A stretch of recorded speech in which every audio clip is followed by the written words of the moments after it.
இன்னைக்கு நம்ம நண்பர் செகண்ட் ஹேண்ட்ல வாங்கினா தன்னோட டொயோட்டா கொரோலா ஆல்டிஸ் காரை வீல் அலைன்மெண்ட் செக் பண்ண கொண்டு வந்தாரு. நானும் சென்சார் டார்கெட்டை மாட்டி என் வேலையை ஆரம்பித்தேன். எப்பவும் போல முதல்ல ரன் அவுட் ப்ராசஸ்க்காக காரை முன்னாடி தள்ளி வச்சு நிப்பாட்டிட்டு கேசர் ப்ராசஸ்க்காக ஸ்டேரிங்கை லெஃப்ட் ரைட்டுன்னு திருப்பி கடைசியாக நேராக வச்சு பார்க்குறப்ப ரீடிங் வந்துச்சு. இந்த காரில் டோர் ரீடிங் மட்டும்தான் அட்ஜஸ்ட் பண்ண முடியும். காரில் பெருசாக ரீடிங் ஒன்றும் மாறல.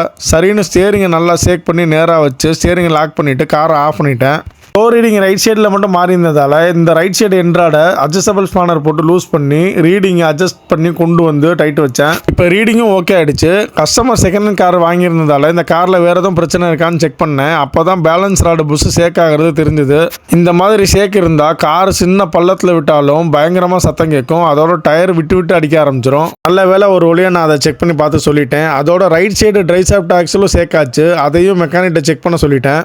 கஸ்டமரும் நெக்ஸ்ட் டைம் அலைன்மெண்ட் பார்க்கறதுக்கு முன்னாடி இதை சர்வீஸ் பண்ணி கொண்டு வரேன்னு சொல்லிட்டாரு. நீங்களும் செகண்ட் ஹேண்டில் கார் வாங்கினா இது மாதிரி ஒரு முறை நல்லா செக் பண்ணிக்கோங்க. அப்படியே நம்ம வீடியோ பிடிச்சிருந்தா ஒரு லைக் போடுங்க. நம்ம சேனலை மறக்காமல் சப்ஸ்கிரைப் பண்ணி சப்போர்ட் பண்ணுங்கள்.